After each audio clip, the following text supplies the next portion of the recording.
संघात परार्थत्वात् त्रिगुणादि विपर्ययादधिष्ठानात् पुरुषोऽस्ति भोक्तृभावात् कैवल्यार्थं प्रवृत्तेश्च। कारिका नंबर 17।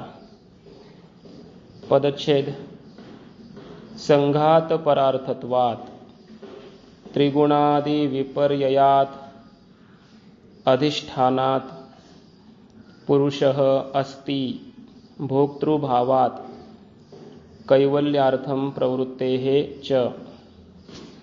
अन्वय पुरुषः अस्ति संघात परार्थत्वात् त्रिगुणादि विपर्ययात् अधिष्ठानात् भोक्तृभावात् कैवल्यार्थं च कैवल्यार्थं प्रवृत्तेः।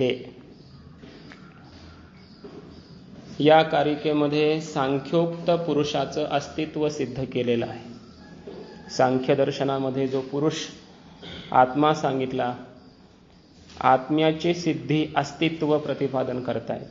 त्याच्याकरिता 5 हेतू दिलेत।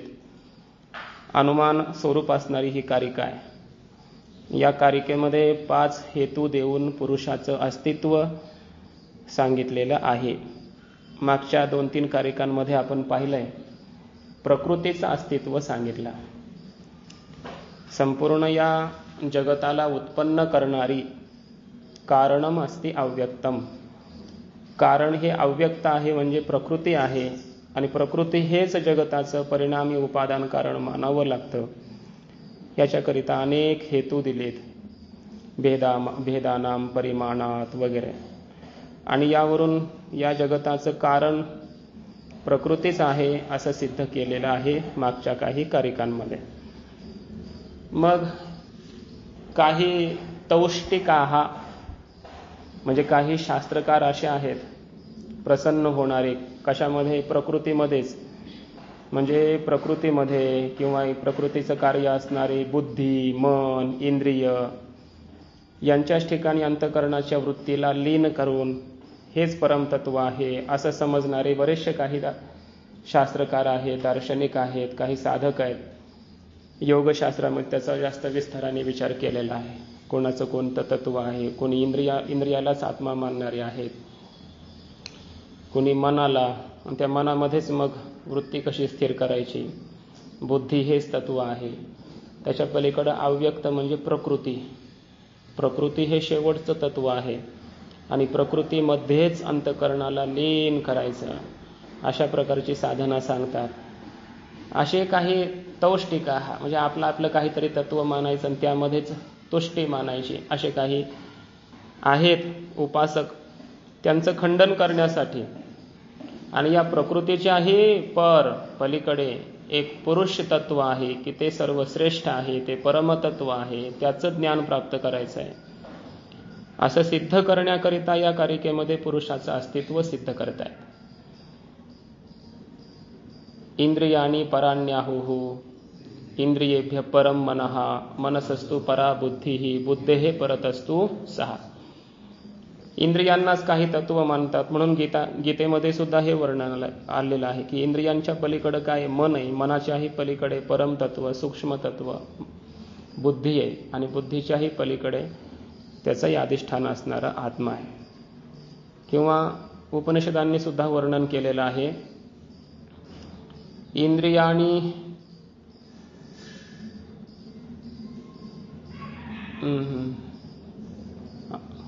इंद्रियेभ्यः परा ह्यर्थाः अर्थेभ्यश्च परम मनः मनसस्तु परा बुद्धिर् बुद्धेरात्मा महान् परः महतः परम अव्यक्तम् अव्यक्तात् पुरुषः परः पुरुषान्न परम किंचित सा काष्ठा सा परागती।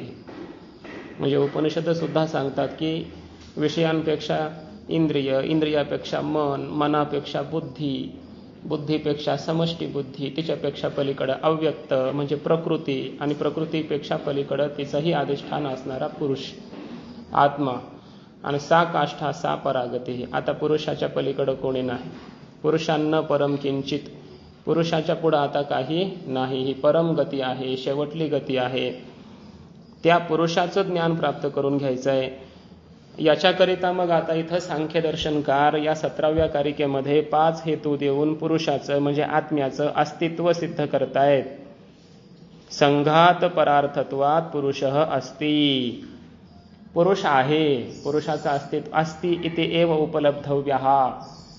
शास्त्र श्रुती माता सांगते की अस्ति परमात्मा आहे असं पहिलं जाणलं पाहिजे.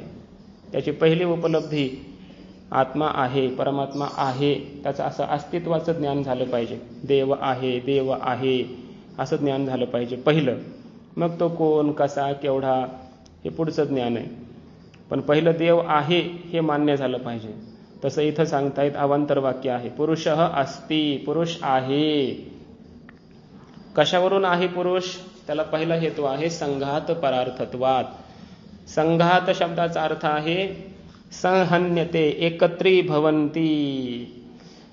एकत्रीभवन्ति अनेके विषयाः सुखदुःखमोहादयः यत्र असौ संघातः. संघात म्हणजे काय? समुदाय. ज्या ठिकाणी सुख दुःख मोह हे सगळे धर्म एकत्र आलेले असतात, ज्या पदार्थांमध्ये, असा सर्व पदार्थांचा समुदाय जगतातल्या, त्याला म्हटलं जातं संघात. आणि हा संघात कसा आहे उत्पन्न झालेला? हा संपूर्ण इंद्रियादी संघात समुदाय, जगतातले सारी पदार्थ कशा करता असतो? परार्थत्वात. पर म्हणजे आत्मा, पर म्हणजे पुरुष असा अर्थ आहे. आणि त्या पुरुषासाठी यांचं निर्माण झालेलं आहे. हे सगळे पदार्थ कशासाठी आहेत? हा संघात कशासाठी आहे? परार्थ आहे. पर म्हणजे इथं काय? दुसरा, बरोबर, दुसऱ्यासाठी असतात. भोग्य पदार्थ कशासाठी असतात? कुठल्या तरी भोगत्यासाठी असतात ना. हे सगळं जगतच भोग्य आहे. पाठीमागं सांगितलंय व्यक्ताचं वर्णन करताना विषय, बरोबर ना. हे सगळे विषय म्हणजे भोग्य आहेत. प्रकृती सुद्धा विषयच आहे. मग हे विषय आहेत तर कोणीतरी मग यांचा भोगता पाहिजे की नाही, बरोबर ना.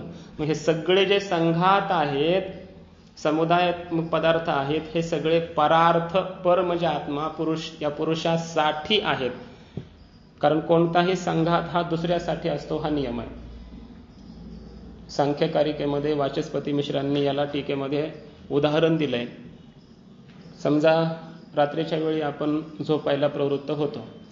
मग त्यावेळेला आपण काय करतो? अंथरूण टाकायचं अगोदर, नंतर पांघरून घ्यायचं, उशी घ्यायची, फॅन लावायचा वगैरे, जे काही आपल्याला अनुकूल ज्या गोष्टी असतील त्या सर्व आपण करतो की नाही. आणि मग झोपायचं. हे सगळे कशासाठी गोळा करायचं? झोपायसाठी, बरोबर. अंथरूण, पांघरून, गालीच्या, जे काय असेल सगळं कशासाठी आहे?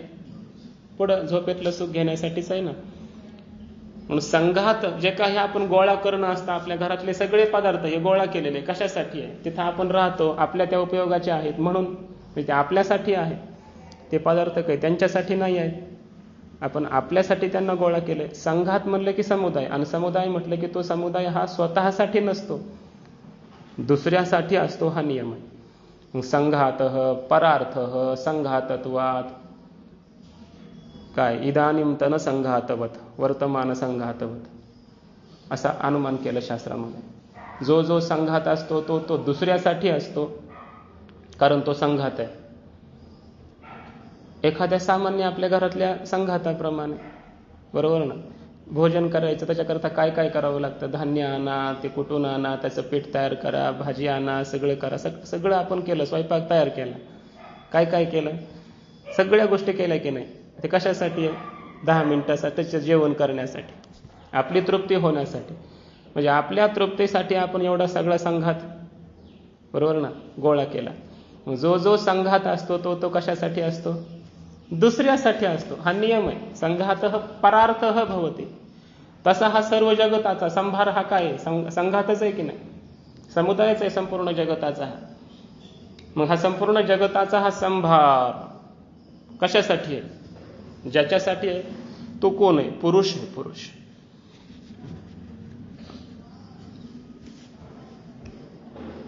म्हणून पुरुष मानावा लागतो, कारण सगळं जगतच संघातमय आहे.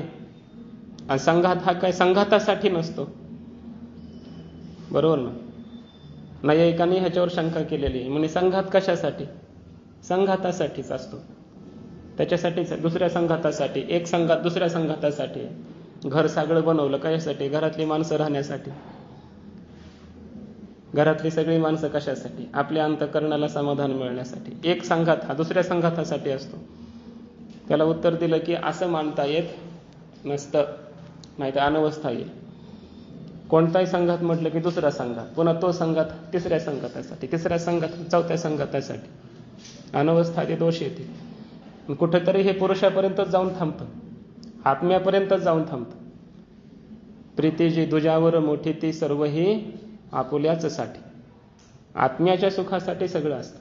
शेवटी पुत्र असेल, पुत्री असेल, सगळ्या गोष्टी असतील जगत घरातल्या, सगळं शेवटी कशासाठी असतं? आपल्या अंतःकरणाला समाधान, आनंद, सुख मिळावा म्हणून.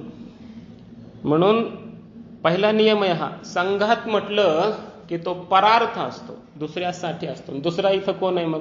संघाताहून वेगळा कोण आहे? असंघात. संघाताहून वेगळा कोण? असंघात. असंघातमय कोण आहे? फक्त पुरुष आहे.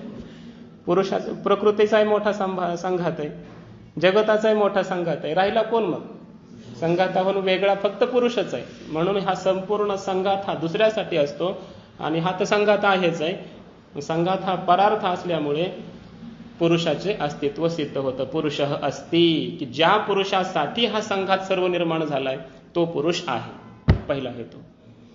दुसरा हेतू आहे त्रिगुणादि विपर्ययात. त्रिगुण आहेत, सत्व, रज आणि तम. मागेच्याच आपण वर्णन पाहिलेलं आहे, याचे स्वरूप, यांची कार्य, प्रवृत्ती कालच पाहिलंय आपण. तर त्रिगुणादि विपर्यय, 3 गुणामध्ये काय होतं? विपर्यय म्हणजे यांचा अभाव असा अर्थ केलाय. विपर्यय शब्दाच्या या ठिकाणी काय अर्थ आहे? अभाव. 3 गुणांचा अभाव जिथं आहे तो पुरुष आहे. बरोबर ना? 3 गुणांचा अभाव कुठेतरी मानला पाहिजे की नाही? 3 गुणाचा अधिष्ठान त्रिगुण तर होऊ शकत नाही. म्हणून 3 गुणांचंही अधिष्ठान, आधार असणारा असं कोणीतरी अगुण पाहिजे, गुणरहित पाहिजे. आणि असा गुणरहित कोण आहे मग? पुरुष आहे. त्रिगुणादि विपर्ययात. ज्या ठिकाणी 3 गुणांचा अभाव आहे असा पुरुष आहे आणि तो पुरुष आहे. अधिष्ठानात. तिसरा हेतू आहे अधिष्ठान. अधिष्ठानाशिवाय काही होईल का बरं? इंद्रिय वगैरे हे सगळी बुद्धी, मन आपापल्या कार्यामध्ये प्रवृत्त होत आहेत. यांना प्रेरणा देणारा अधिष्ठान आत्मा मानावा लागेल ना. म्हणून पुरुष आहे का यांचा आत, कारण हे जड आहेत सगळे, यांचं चेतन अधिष्ठान असलं पाहिजे, तो पुरुष आहे. अधिष्ठान असल्यामुळे पुरुष मानावा लागतो. निरधिष्ठान कोणताही पदार्थ राहत नाही. चौथा हेतू आहे भोक्तृभावात. कारण पुरुष हा भोक्ता आहे की नाही? सांख्यातला पुरुष हा कसा आहे? भोक्ता. भोक्तृभाव म्हणजे भोक्तृस्वरूप असा पुरुष आहे आणि म्हणून त्याला मानावं लागतं. हे सगळे जगतातले पदार्थ कसे आहेत? भोग्य. यांचा भोक्ता कोण? पुरुष. म्हणून भोग्याला काहीतरी भोक्ता असला पाहिजे की नाही? का नाहीतर मग वृक्ष न खाते फळा म्हटलं ना, जळ न खाते जळा, वृक्ष न खाते फळा, भोगता तो निराळा तेने गोडी निवडिली. भोगता निराळा पाहिजे ना. सारं जगत जर भोग्य आहे तर भोगता कोण? प्रश्न उत्पन्न होईल. म्हणून सर्वांच्या अनुभूतीने सिद्ध होतं. मी सुखी, मी दुःखी असं म्हणतो की नाही आपण? मग सुखदुःखाचा भोग घेणारा कोण आहे? आत्माच आहे ना, पुरुष आहे. म्हणून सांख्य म्हणतात की भोक्तृभावात, भोक्तृत्वाचा भाव या आत्म्याच्या ठिकाणी आहे. म्हणून भोक्ता कोणी मानला पाहिजे? याच्याकरिता पुरुषच भोक्ता आहे. कैवल्यार्थम प्रवृत्तेश्च. आणि शेवटचा हेतू आहे कैवल्य. कैवल्य म्हणजे मोक्ष. मोक्षासाठी प्रवृत्ती होताना दिसते म्हणून पुरुष आहे. बरोबर ना? कारण काही दिव्य पुरुष असतात की ज्यांना कळालं संसार हा बंध आहे, या बंधातून मुक्त झालं पाहिजे. आणि मग काही साधक लोक मोक्षासाठी प्रवृत्तीशील होतात. मग मोक्षासाठी प्रवृत्तीशील होणार काय? जगतातले पदार्थ आहेत का? इंद्रिय बुद्धी हे आहेत का व्यक्त? हे तर बंध रूप आहेत. या बंधातून मुक्त होण्यासाठी जो प्रवृत्त होतो तो पुरुष आहे. असा पुरुष मानावा लागतो. असे 5 हेतू दिले आणि या 5ही हेतूंनी पुरुष आहे, पुरुषरूप आत्मा आहे, एवढं फक्त सिद्ध केलं या कारिकेमध्ये. आता त्याचं अस्तित्व सिद्ध केल्याच्या नंतर तो पुरुष मग कसा आहे? एक आहे का नाना आहे? हा पहिला प्रश्न उत्पन्न होतो. वेदांतामध्ये पुरुष म्हणजे आत्मा एकच मानलेला आहे. मग तसे हे पुरुष एक आहे का नाना आहे?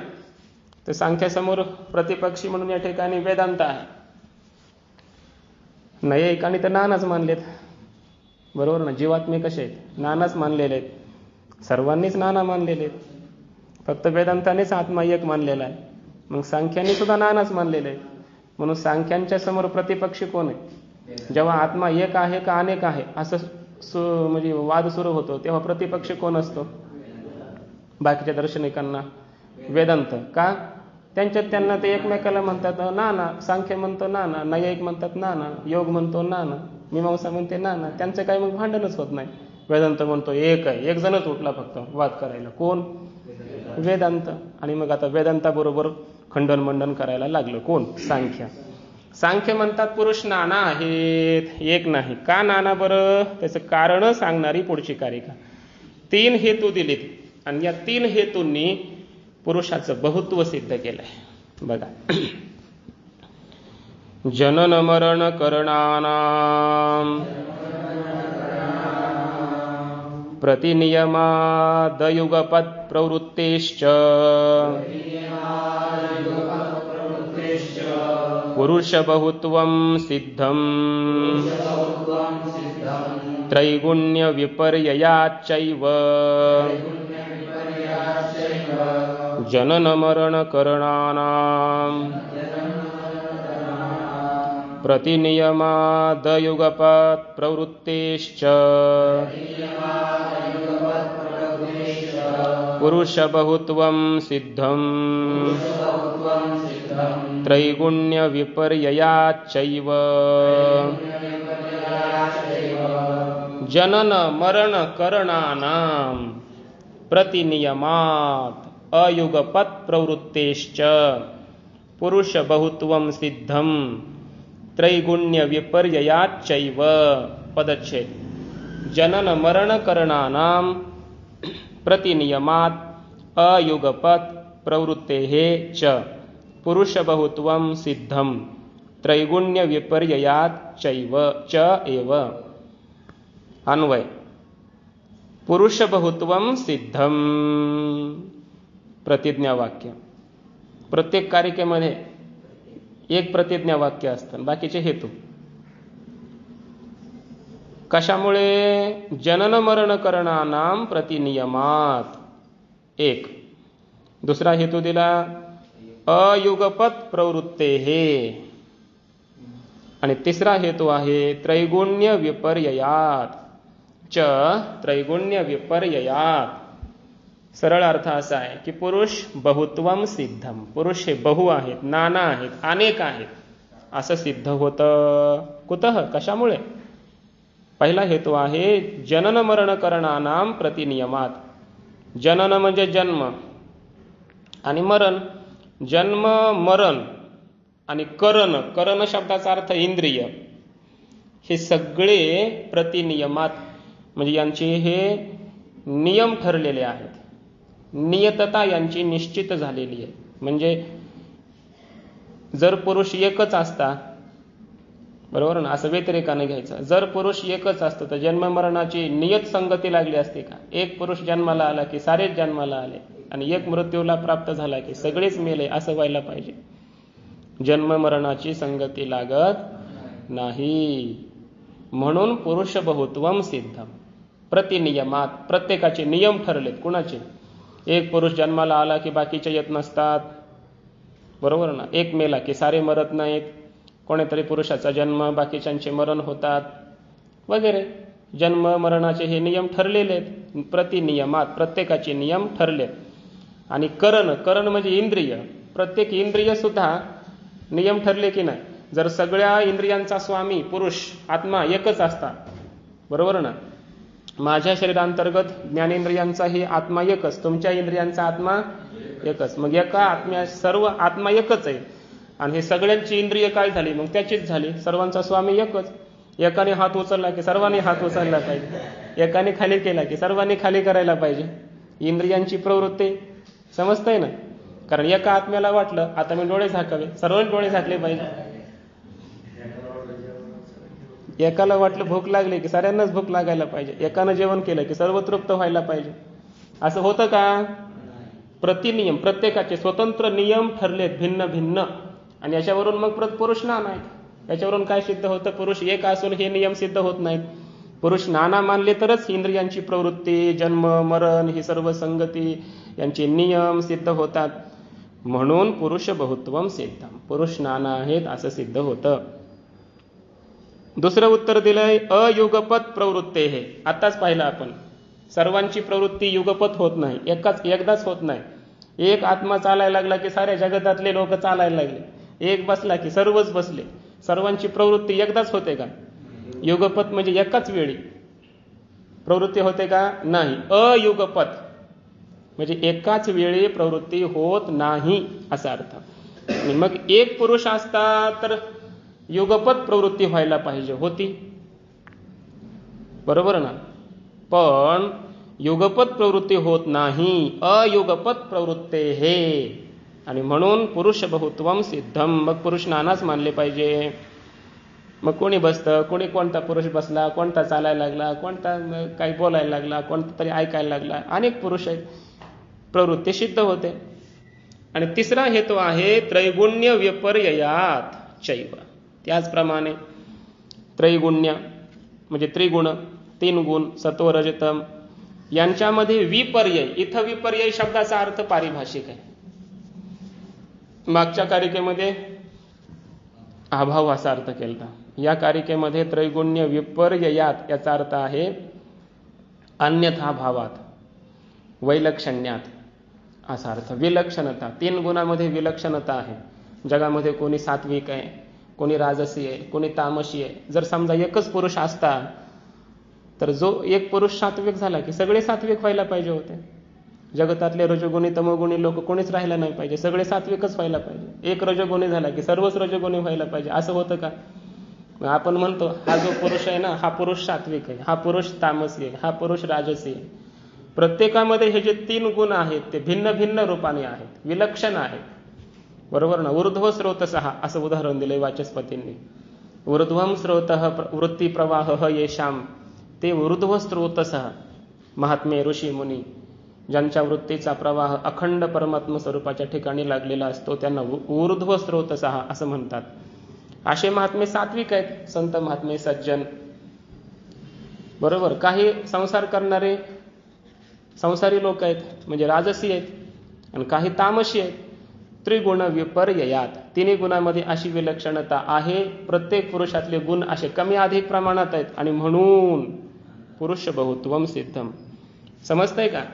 जन्म मरण आणि इंद्रिय यांची प्रवृत्ती नियमित होण्यासाठी पुरुष नाना मानले पाहिजे. एक, यांची प्रवृत्ती युगपत होताना दिसत नाही म्हणून पुरुष बहुत्वम सिद्धम.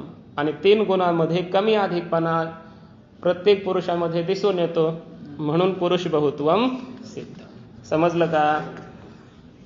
असे पुरुष किती आहेत मग? नाना.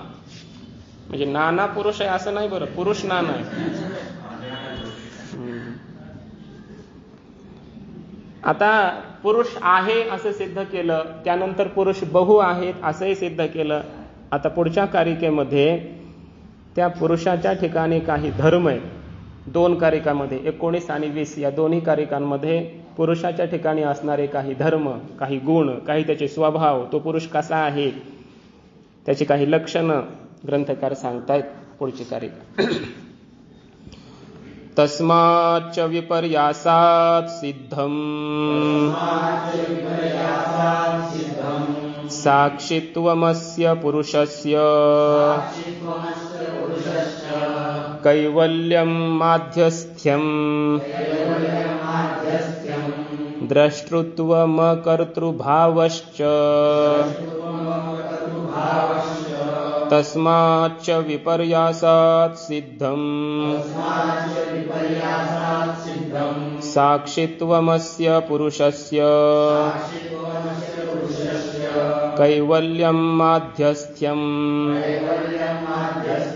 द्रष्टृत्वमकर्तृभावश्च तस्माच्च विपर्यासात् सिद्धं साक्षित्वमस्य पुरुषस्य कैवल्यं माध्यस्थ्यं द्रष्टृत्वम कर्तृभावश्च पदच्छेद तस्मात् च विपर्यासात् सिद्धं साक्षित्वम अस्य पुरुषस्य कैवल्यम माध्यस्थ्यम द्रष्टृत्वम अकर्तृभावः च अन्वय च तस्मात् विपर्यासात् अस्य पुरुषस्य साक्षित्वम कैवल्यम माध्यस्थ्यम द्रष्टृत्वम अकर्तृभावः च सिद्धं भवति। तस्मात् विपर्यासात, त्या विपर्यासाहून, बरोबर ना, तस्मात म्हणजे त्या असा अर्थ होतो. तस्मात म्हणजे काय, त्या, आणि विपर्यासाचा अर्थ होतो अभावात. विपर्यासात याचा अर्थ काय होतो, अभावात. मागे 2 कारिका गेल्या होत्या, मला वाटतं 10वी किंवा 11वी असेल. व्यक्त आणि अव्यक्तातलं साधर्म्य वैधर्म्य सांगितलं होतं. त्रिगुणम अविवेकी विषय, बरोबर ना, प्रसवधर्मित्व वगैरे सांगितलं होतं ना. त्याच्याहून असा अर्थ घ्यायचा. तस्माचा अर्थ काय घ्यायचा आहे, त्या सर्व धर्माहून विपर्यासात म्हणजे पुरुषाच्या ठिकाणी त्याचा अभाव आहे म्हणून तसा पुरुष नाही. मागे सांगितलंय की नाही, तद विपरीतच तथाच पुमान, गेलतं की नाही मागे. त्याच्याहून विपरीत म्हणजे वेगळा आहे पुरुष, बरोबर ना. प्रकृतीचं कार्य कसं आहे, त्रिगुणम आहे, अविवेकी आहे, प्रसवधर्मी आहे वगैरे, विषय म्हणजे भोग्य आहे वगैरे. पण त्या सर्व धर्माहून पुरुष वेगळा आहे सांगितलं होतं ना. मग इथे तस्माचा अर्थ तो घे, तस्मात म्हणून, म्हणजे त्या सर्व मागे सांगितलेल्या धर्माहून विपर्यासात म्हणजे पुरुषाच्या ठिकाणी त्यांचा अभाव असल्यामुळे काय झालं मग, अस्य पुरुषस्य, या पुरुषाच्या ठिकाणी ह्या गोष्टी सिद्ध होतात. मग काय, साक्षित्वम सिद्धम कैवल्यम सिद्धम, असं म्हणजे हा पुरुष साक्षी आहे असं सिद्ध होतं. समजतंय का. मागे जे त्रिगुणत्व वगैरे सांगितलं होतं त्याच्याहून पुरुषाच्या ठिकाणी काय, त्याचा अभाव आहे. म्हणजे पुरुष कसा झाला, अत्रिगुण, बरोबर. व्यक्त अव्यक्त मागे अविवेकी सांगितलं होतं, तर पुरुष कसा आहे मग, विवेकी. मग अर्थ असा घ्यायचा, अत्रिगुणत्वात, विवेकित्वात, अविषयत्वात. ते विषय आहे, त्याचा अभाव पुरुषाच्या ठिकाणी आहे, म्हणजे पुरुष विषय नाही, म्हणजे अविषय झाला. अविषयत्वात ते साधारण होते, पुरुष असाधारण आहे, असाधारणत्वात. ते जड होते, पुरुष कसा आहे, चेतन, चेतनत्वात. आणि ते प्रसवधर्मी होते, पुरुष कसा आहे, अप्रसवधर्मी, बरोबर ना. मग अप्रसवधर्मित्वात असे हे सर्व हेतू घ्यायचे मागचे. तस्मात विपर्यासात याचा अर्थ असा घ्यायचा. आणि त्यामुळे मग पुरुष साक्षी आहे असं सिद्ध होतं. कशावरून साक्षी सिद्ध होतो, तर बघा, साक्षीत्व, साक्षी म्हणजे काय, पहिलं ज्ञानरूपत्व. साक्षीत्व म्हणजे काय, ज्ञानरूप आहे साक्षी, म्हणजे आत्मा, म्हणजे पुरुष कसा आहे, साक्षी म्हणजे ज्ञानस्वरूप आहे असा अर्थ. त्यानंतर कैवल्य, कैवल्य शब्दाचा अर्थ काय होतो, मोक्ष. मोक्ष म्हणजे काय, ऐकांतिक आणि आत्यंतिक दुःखत्रय विनाश. निश्चित रूपाने आणि आत्यंतिक रूपाने तिन्ही प्रकारच्या दुःखांची निवृत्ती, त्यालाच काय म्हटलं जातं, मोक्ष. आनंदाची प्राप्ती फक्त वेदांतात आहे. वेदांत तो महारसू मोदकू मिरवे, त्यामुळेच माऊली म्हणतात. बाकीच्या कोणीही आनंदाची प्राप्ती मानलीच नाही, फक्त दुःखाच्या निवृत्तीलाच मोक्ष म्हणतात. सांख्य असो, योग असो, न्याय असो, 21 दुःखाचा ध्वंस म्हणजे मोक्ष. न्याय वैशेषिक सांगतात, मीमांसा सुद्धा तेच सांगते. नंतर सांख्य योग आहे तेच सांगतात, योग करा, काय करा, जगतातल्या दुःखातून मोकळे व्हा, मुक्त व्हा, आत्मस्वरूपात स्थिर राहा, म्हणजे दुःख होणार नाही जगतातलं. बाकी सगळे दार्शनिक दुःखाचा अभावालाच मोक्ष मानतात. आनंदाची प्राप्ती फक्त वेदांताने सांगितलेली. समजताय. म्हणून म्हटलंय बघा, कैवल्यम म्हणजे दुःखाची निवृत्ती, हा जो मोक्ष आहे हा आत्म्याच्या ठिकाणी सिद्ध होतो. माध्यस्थ, माध्यस्थ मग याचा अर्थ होतो मध्ये असणं. मध्ये असणं याचा अर्थ काय, दोन्ही पक्षांच्या मध्ये असणं, बरोबर ना. स्वपक्ष परपक्ष शून्यत्वम असा अर्थ केलाय. म्हणजे कुठलाच पक्ष नाही. तो का म्हणे भेदाभेद गेला वाद खंडोनी, याला म्हणायचं माध्यस्थ्य, उदासीनत्व. सुख आणि दुःख दोन्ही नाही. सुखी संतोषानं यावे, दुःखी विषादा न भजावे, लाभालाभ न धरावे मना माझी, याला म्हणायचं माध्यस्थ्य, उदासीन असणं, मधल्या स्थितीत असणं, अनुकूल प्रतिकूलता रहित. अनुकूलतेचाही काही प्रभाव पडत नाही, प्रतिकूलतेचाही काही प्रभाव पडत नाही, त्याला काय म्हणायचं माध्यस्थ्य. असा पुरुष मध्यस्थ आहे. द्रष्टृत्वम, पुरुष कसा आहे द्रष्टा. द्रष्टा म्हणजे काय, समोरच्या विषयांचं दर्शन करणारा, दर्शन कर्तृत्व. आणि अकर्तृभाव म्हणजे काय, कर्तृत्व शून्य, पुरुष कर्ता मानलेला तर नाहीये, त्यालाच म्हणायचं अकर्तृभाव. समजतंय का?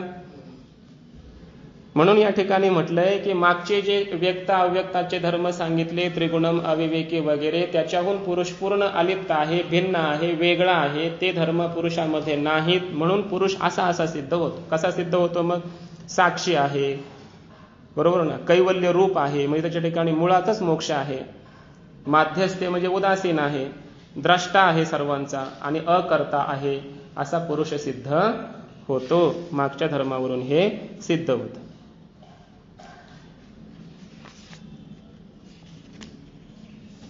कारण मागचे कसे सांगितले, विषय, पुरुष विषय आहे का, मग द्रष्टा, विषयाचा द्रष्टा आहे, बरोबर ना, मग द्रष्टृत्व सिद्ध होतं. हे बाकीचे सगळे कसे बंध रूप आहे, तर हा कैवल्य रूप आहे.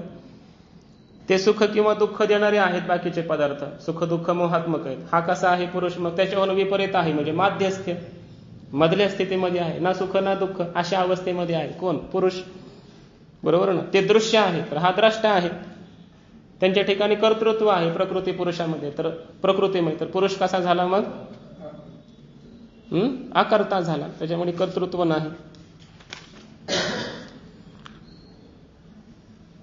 असा पुरुष आहे. 3 गोष्टी सांगितल्या बघा 3 कारिकेमध्ये. काय काय सांगितलं, पुरुष आहे एक.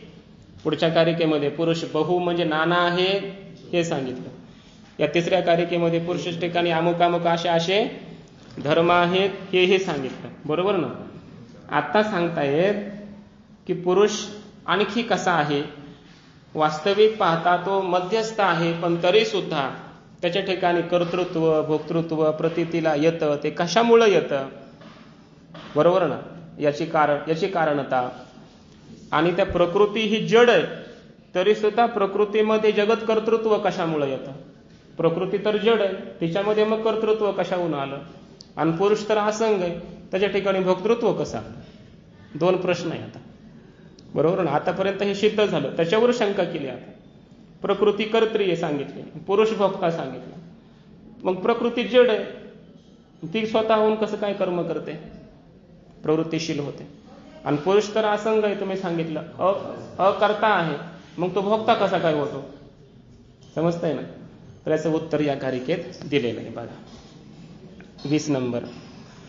तस्मात् तत्संयोगाद चेतनम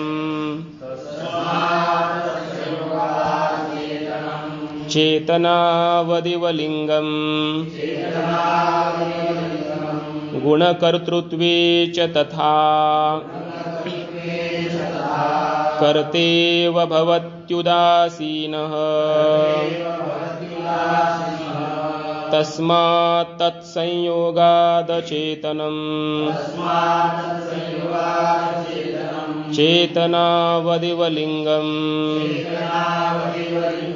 गुणकर्तृत्वे च तथा कर्तेव भवत्युदासीनः तस्मात् तत्संयोगाद चेतनम् चेतनावदिवलिंगम् गुणकर्तृत्वे च तथा कर्तेव भवत्युदासीनः. पदच्छेद. तस्मात् तत् संयोगात अचेतनम चेतनावत इव लिंगम गुणकर्तृत्वे च तथा कर्ता इव भवति उदासीनः.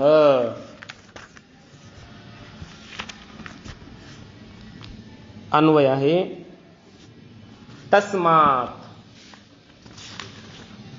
तत्संयोगात अचेतनम लिंगम चेतनावत इव भवति तथा गुणकर्तृत्वे अपि उदासीनः कर्ता इव भवति. याचा अर्थ असा आहे तस्मात् तत्संयोगात. तस्मात म्हणजे म्हणून, म्हणून म्हणजे का, म्हणून माग शंका केली म्हणून असं उत्तर दिलंय त्याचं. म्हणून म्हणजे का, म्हणून शंका काय केली त्याने की प्रकृती कशी आहे, जड, बरोबर ना. आणि पुरुष कसा आहे, चेतन आहे तर असंग आहे, बरोबर ना. पुरुषानं प्रवृत्तीशील व्हायला पाहिजे पण होत नाही म्हणता, तो अकर्ता आहे. जो चेतन आहे तो अकर्ता आणि जे जड आहे ते कर्ता. समजतंय का. हे शंका केली. कारण कर्ता होण्यासाठी काय पाहिजे, आधी ज्ञान व्हायला पाहिजे, पुन्हा इच्छा व्हायला पाहिजे आणि पुन्हा कर्तृत्व सिद्ध होतं. आपण करायला प्रवृत्त होतो, जानाती इच्छती मग करोती. मग प्रकृतीच्या ठिकाणी जर कर्तृत्व आहे, समजतंय ना, प्रकृतीमध्ये जर कर्तृत्व आहे तर प्रकृती चेतन असायला पाहिजे ना. कारण मग चेतन असेल तिला ज्ञान होईल, अमुक अमुक पदार्थ असा असा आहे. मग इच्छा व्हायला पाहिजे तिला, ती मी प्राप्त करावी, असं ते प्राप्त करण्यासाठी अमुक अमुक साधन किंवा क्रिया करावी आणि मग तिनं ती क्रिया करावी. जानाते इच्छते करोती, त्याला कर्ता म्हणतात. पण प्रकृतीमध्ये कर्तृत्व तर तुम्ही मानता आणि ती जड मानता, मग त्या ठिकाणी कर्तृत्व कसं येतं. बरं, पुरुष चेतन आहे तर तो तुम्ही अकर्ता मानता, बरोबर ना. त्याला ज्ञान होतं तर तो अकर्ता. असं कसं हो, दोन्ही एका ठिकाणी पाहिजे ना, ज्ञान आणि कर्तृत्व, चेतनत्व आणि कर्तृत्व. चेतनोहम करोमी अशी प्रवृत्ती आहे आपली, असा आपला अनुभव आहे. काय अनुभव आहे, चेतनोहम करोमी, मी चेतन आहे त्यामुळे मी हे करतोय, बरोबर ना. मग प्रकृती असं म्हणू शकत नाही चेतनोहम करोमी, कारण ती जड आहे. ती करोमी आहे तर चेतन नाही. बरं, पुरुष चेतनोहम आहे तर करोमी नाही. चेतनोहम करोमी तर सामानाधिकरण्य असलं पाहिजे की नाही. तर चेतन वेगळा करतो दुसरा, सामानाधिकरण्य असलं पाहिजे की नाही. मग चेतनोहम करोमी, जो चेतन आहे तोच करता पाहिजे आणि जो करता आहे तोच चेतन पाहिजे. तसं नाही तुमच्याकडे. चेतन आहे तो करता नाही आणि जी कर्त्री आहे ती चेतन नाही. कसं काय होतं सगळं ह्या गोष्टी, समजताय ना. मी कोडच आहे म्हटले प्रकृती पुरुषाच म्हणून. बघा आता त्याचं उत्तर दिलंय तस्मात. पुरुष ग्रंथकार म्हणतात की बरोबर आहे, शंका तर बरोबर आहे, म्हणूनच आम्ही मग असं मानलंय. म्हणून चेतनोहम करोमी या प्रतीतीची संगती लावायची असते. म्हणून तत्संयोगात, याचा अर्थ आहे तेन संयोगात, त्या पुरुषाशी संयोग होतो. कोणाचा, प्रकृतीशा. काय होतो, संयोग. आणि संयोगात, संयोग संबंध झाल्यामुळे अचेतनम, अचेतन आहे ते कोण, प्रकृती किंवा बुद्धी वगैरे अचेतन आहे की नाही, जड आहे, पण तरी सुद्धा चेतनावत इव भवती, जणू काही ते त्याच्यामध्ये चैतन्य आलं असं ते होतं, बरोबर ना. जसं पंख्यामध्ये ऊर्जा आली, लाईट आली की पंखा फिरायला लागतो. मग ते अचेतन आहे पण जणू काही चैतन्य असल्यासारखा फिरायला लागला की नाही. तसं त्या प्रकृतीशी संयोग झाला. कुणाचा, पुरुषाचा संबंध झाला. आणि मग संबंध झाल्यामुळे त्या प्रकृतीमध्ये जडत्व असून सुद्धा ती जणू काही चेतन झाली अशी होते. चेतन होत नाही, ते आहे जडच, पण तिच्यामध्ये काय, प्रतिबिंब ग्रहणाची योग्यता आहे पुरुषाच्या, चैतन्याचं, ज्ञानाचं. आपण मागे उदाहरण पाहिले, आरसा स्वच्छ आहे, स्वच्छ आरशामध्ये सूर्याचं प्रतिबिंब पडलं की आरसा सुद्धा प्रकाशन करायला लागतो, जड असणारा आरसा सुद्धा. तसं स्वच्छ प्रकृती असल्यामुळे त्या प्रकृतीमध्ये पुरुषाचं, चैतन्याचं प्रतिबिंब पडतं, त्यामुळे त्याला संयोग म्हणा. आणि त्यामुळे ती प्रकृती काय होते, जणू काही चेतनावाली होते. आणि मग ते काय करते, आपली प्रवृत्ती करते, मग ती कर्त्री होते, करायला लागते, आपली प्रवृत्ती करते, असा अर्थ आहे. लिंगमचा अर्थ हेच, प्रकृतीपासून उत्पन्न होणारे सगळे हे पदार्थ, महत्त्व, अहंकार, पंचतन्मात्रा वगैरे, हे सगळे जणू काही चेतनावाले असे होतात. त्याचप्रमाणे तथा गुणकर्तृत्वे, हे करते कोण आहेत, सगळे प्रकृतीचे गुण, बरोबर ना. गुणागुणेषु वर्तन्ते, गुणच विषयामध्ये प्रवृत्त होतात, कर्तृत्व गुणामध्ये आहे. पण उदासीनः कर्ता इव भवती, हा आत्मा पुरुष स्वरूपाने उदासीन आहे, असंग आहे, पण तरी सुद्धा जणू काही करता होतो, त्याचं कारणच आहे तत्संयोगात, त्याच्याशी संयोग संबंध झाला म्हणून. बरोबर ना, संबंध मानलेला आहे. संबंध झाला त्यामुळे पहिली गोष्ट अशी घडली की अचेतन असणारे प्रकृत्यादी चेतनावत इव झाले आणि पुरुष असंग असूनही जणू काही करता झाला. हा भ्रम आहे, वास्तविक तो करता नाही, पण तो भ्रमाने मी करता असं म्हणायला लागतो. आणि त्याचं कारण आहे संयोग. समजतंय ना? संयोग होणं म्हणजे काय?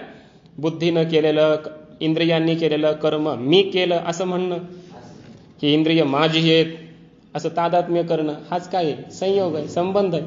त्याच्याशी संबंध केला आणि त्यामुळे मग त्यांनी केलेलं मी केलं म्हणायला लागला. असा जणू काही करता झाला. कोण? असंग असणारा स्वरूपाने पुरुष मात्र जणू काही संगी झाला, करता झाला असं होतं. पण जणू काही झाला, वास्तविक झाला नाही, भ्रमाने झाला असा अर्थ.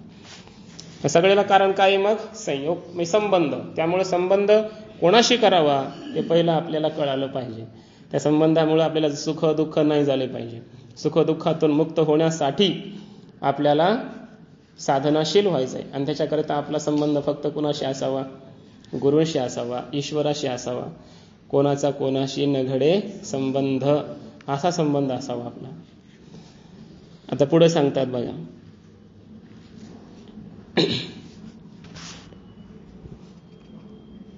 आता एक शंका केली. पुढच्या कारिकेची अवतरणिका बघा, फार छान अवतरणिका. म्हणले संयोग झाला म्हणून हे सगळं घडलं असं म्हणता ना तुम्ही. संयोग का झाला? आता मुळावरच घाव घालतो हा पूर्व पक्षी. तर मग तो संयोगच कसा काय होणं शक्य आहे? कारण संयोग होण्यासाठी काय काय लागते? अपेक्षा लागते. संयोग अपेक्षा विना न सिद्ध्यति. एकमेकांना एकमेकाची काहीतरी अपेक्षा असली पाहिजे तर संयोग होतो ना, नाही तर संयोग होत नाही. बरं, अपेक्षा कधी होते? उपकार्य उपकारक भाव जिथं असतो तिथं अपेक्षा होते. एक उपकार करणारा आणि ज्याच्यावर उपकार करायचा आहे तो उपकार्य, बरोबर ना? म्हणजे आपली इच्छा पूर्ण करणारा पुढचा व्यक्ती उपकारक आणि आपली इच्छा पूर्ण करायची मी स्वतः उपकार्य उपकारक. ह्या दोघांमध्ये संबंध होतो, अपेक्षा होते. मग समजायला ना? दोन गोष्टी सांगितल्या. संयोग होण्यासाठी अपेक्षा पाहिजे एकमेकांना आणि अपेक्षा सिद्ध होण्यासाठी काय पाहिजे? उपकार्य उपकारक भाव त्या दोघांमध्ये सिद्ध व्हायला पाहिजे, बरोबर ना? तर अपेक्षा. जसं माझ्याकडून तुम्हाला काहीतरी ज्ञान मिळतंय म्हणून तुम्हाला अपेक्षा इथं येण्याची, बरोबर ना? अपेक्षा माझ्याकडून आहे आणि दुसरा तुम्हाला किती बोलवतोय, तुम्ही जाल का? नाही जाऊ शकत. का? जिथं तुमची इच्छा पूर्ण होणार आहे, तुमचा उपकारक जो आहे तिथंच तुम्हाला अपेक्षा होणार, दुसरीकडे अपेक्षा होणार नाही. आणि जिथं अपेक्षा होते तिकडे आपला संयोग होत असतो. समजतंय ना? मग संयोग होण्यासाठी अपेक्षा पाहिजे, अपेक्षा होण्यासाठी उपकार्य उपकारक भाव पाहिजे. असं आहे का यांच्यामध्ये, प्रकृती पुरुषामध्ये वगैरे? म्हणता येत नाही. कसं आहे सांगा मग आता, हे कसं काय यांचा संयोग होतो? तर म्हटले संयोग होतो, दोघांना एकमेकाची अपेक्षा आहे. अपेक्षाही आहे आणि अपेक्षा कुठं असते? उपकार्य उपकारक भावामध्ये असते. तर दोघांनाही एकमेकाला उपकार्य उपकारक होतात. कसे होतात तो प्रकार पुढच्या कारिकेत सांगितलाय बघा. पुरुषस्य दर्शनार्थम कैवल्यार्थम तथा प्रधानस्य पंग्वन्धवदुभयोरपि संयोगस्तत्कृतः सर्गः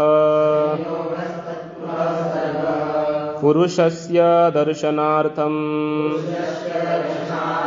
कैवल्यार्थम तथा प्रधानस्य पंग्वन्धवदुभयोरपि संयोगस्तत्कृतः सर्गः पुरुषस्य दर्शनार्थम कैवल्यार्थम तथा प्रधानस्य पंग्वन्धवदुभयोरपि संयोगस्तत्कृतः सर्गः. पदच्छेद. पुरुषस्य दर्शनार्थम कैवल्यार्थम तथा प्रधानस्य पंग्वन्धवत, पंगो अंधवत उभयोः अपि संयोगः तत्कृतः सर्गः। अन्वय पुरुषस्य दर्शनार्थं तथा प्रधानस्य कैवल्यार्थं उभयोः अपि संयोगः भवति पंगु अंधवत् तत्कृतः सर्गः। उभयोरपि संयोगः भवति इथली ही काय आहे प्रतिज्ञा, दोघांचाही परस्परामध्ये संयोग झाला. म्हणजे कशा करता झाला म्हणले सांगा. उपकार्य उपकारक त्यांच्यातली अपेक्षा एकमेकाला कशासाठी झाला, प्रयोजन काय, त्यांची अपेक्षा काय सांगा. तर सांगतायत बघा, पुरुषस्य दर्शनार्थम. याचा अर्थ थोडा व्यापक, म्हणजे काही पद अध्याहृत घ्यावी लागतात. ह्या कारिकेचा अर्थ करणं थोडं कठीण आहे, लिहिलंय नाही. पण बघा, काही शब्द अध्याहृत घ्यायचे. प्रकृतीचा असा अर्थ घ्यायचा. प्रकृते हे, बरोबर ना, प्रकृते हे किंवा प्रकृती ही. पुरुषस्य दर्शनार्थम, बरोबर ना, प्रकृतीचा पुरुषाशी संयोग झाला. कशा करता, पुरुषाला दर्शन देण्यासाठी. दर्शन शब्दाचा अर्थ इथं भोग. दर्शनार्थम नाम भोगार्थम. त्याला वेगवेगळ्या प्रकारचे ज्ञान देणं, ज्ञान सुख दुःख अन्य तर साक्षात्कार हा भोग हा, बरोबर ना. साक्षात्कारालाच भोग म्हटलेलं. साक्षात्कार म्हणजे आत्मसाक्षात्कार नाही, सुख दुःखाचा साक्षात्कार. साक्षात्कार म्हणजे ज्ञान प्रतीती असा अर्थ असतो. सुखाचं ज्ञान होणं किंवा दुःखाचं ज्ञान होणं, जाणीव होणं, त्याला भोग म्हटलं शास्त्रामध्ये. सुख दुःख तर आपल्यापर्यंत येतात बऱ्याच वेळा, परंतु त्या सुखाची दुःखाची जाणीव जर झाली नाही तर त्या सुख दुःखाचा भोग झाला असं म्हणता येत नाही. संत महात्म्यांकडे दुःख येत नाही असं नाही, पण दुःखाची जाणीव त्यांना होत नाही. सुख येत नाही असं नाही, सुखाची सुद्धा त्यांना जाणीव होत नाही. त्यामुळं ते सुखी नाही दुःखी नाही. सुख दुःख समान सकळ जीवांचा कृपा, सुख दुःखे समे कृत्वा असे झाले. का झाले? कारण त्यांना सुख दुःखाचा साक्षात्कार होत नाही. आणि सुख दुःखाच्या साक्षात्काराला भोग म्हटलंय. समजतंय ना. आणि असा हे दर्शन, दर्शन म्हणजे असा साक्षात्कार. कशाचा? सुख दुःखाचा म्हणजे भोग. असा हा सुख दुःखाचा साक्षात्कार रूपी भोग पुरुषाला देण्यासाठी प्रकृतीचा पुरुषाशी संयोग आहे. समजतंय? एक वाक्य. दुसरा आहे कैवल्यार्थम तथा. तथा त्याचप्रमाणे कैवल्यार्थम म्हणजे मोक्ष प्राप्तीकरिता प्रधानस्य म्हणजे प्रधानाचा संयोग करतो. कोण? पुरुष. पुरुष संयोग करतो कोणाचा? प्रकृतीचा. म्हणजे पुरुषाचा प्रकृतीशी संयोग झाला, म्हणजे पुरुषानं प्रकृतीशी संयोग केला. का केला? कैवल्यासाठी. कारण प्रकृतीचं सहाय्य झाल्याशिवाय त्याला कैवल्य सुद्धा प्राप्त होत नाही. कारण पुरुषाला भोग देणारी प्रकृतीच आहे आणि मोक्ष देणारी सुद्धा कोण आहे? प्रकृतीच आहे, असं वर्णन केलं सांख्यशास्त्रामध्ये. कारण मोक्ष म्हणजे काय? विवेकाने प्राप्त होतो, बरोबर ना. आणि विवेक होण्यासाठी दोन पाहिजे, आणि त्याच्यामध्ये मग प्रकृती पाहिजे आणि पुरुष पाहिजे, आणि दोघांचा मग विवेक ज्ञान पाहिजे, तर मोक्ष होतो, बरोबर ना. मग दोन्हीचं ज्ञान पाहिजे, त्यासाठी प्रकृती पाहिजे की नाही? प्रकृती जर नसेल तर पुरुषाला विवेक ज्ञान होईल का? ज्याचं ज्ञान व्हायचं ज्या प्रकृतीचं, ती प्रकृती समोर नाही आली तर, बरोबर ना. त्या प्रकृतीशी संबंधच नाही केला कधी, तर विवेक सिद्ध होईल का? नाही. म्हणून जे विवेकशील पुरुष आहेत त्यांना मोक्ष प्राप्त करून घ्यायचा जेव्हा असतो तेव्हा ते प्रकृतीचा विचार करतात. प्रकृतीशी पहिला आपला संबंध अगोदर झालेलाच होता बंधकालामध्ये, अगोदर झालेलाच आहे, पण तो बंधाला कारण ठरत होता. आता त्याचा जास्त विचार करतात आणि आत्ताचा विचार हा मोक्षासाठी आहे, कैवल्यार्थम, बरोबर ना. कैवल्यासाठी प्रकृतीशी पुरुष संयोग करतो, बरोबर. आणि प्रकृती पुरुषाशी काय करते? पुरुषाला सुखदुःखाचा साक्षात्कार करून देण्यासाठी. समजतंय का? म्हणून दोघांचा सुद्धा असा परस्पर संयोग संबंध झालेला आहे. आणि मग पंगु अंधवत उभयोः अपि संयोगः आणि तत्कृतः सर्गः. त्यासाठी उदाहरण दिलंय त्याने आंधळ्याचं आणि पांगळ्याचं. म्हणजे आंधळ्याला चालता येतं पण दिसत नाही. एखादा पांगळा आहे, त्याला दिसतं समोर काय पडलंय ते, पण चालत जाता येत नाही. मग दोघांची मैत्री होते, बरोबर ना. पांगळा म्हणतो, अरे समोर बघ छान असं रत्न पडलेलं आहे, आपण ते घेतलं पाहिजे, गेलो पाहिजे आपण तिथपर्यंत, पण त्याला चालता येत नाही. मग तो काय करतो? आंधळ्या मनुष्याशी मैत्री करतो. त्याला म्हणतो मला खांद्यावर घे, बरोबर ना. कोणाला? आंधळ्याला म्हणतो मला खांद्यावर घे. मी तुला रस्ता सांगतो आणि तू मला घेऊन जा तिथपर्यंत. मग वरचा काय सांगतो खांद्यावर बसल्या बसल्या, आता डाव्या बाजूला जा, आता उजव्या बाजूला, आता सरळ चल, आता खाली बस, सगळं सांगतो की नाही? कोण? पांगळा. खांद्यावर बसल्या बसल्या सांगतो, तर त्याला दिसतं पण चालता येत नाही. मग चालायला शिकवतो कोण? पांगळा.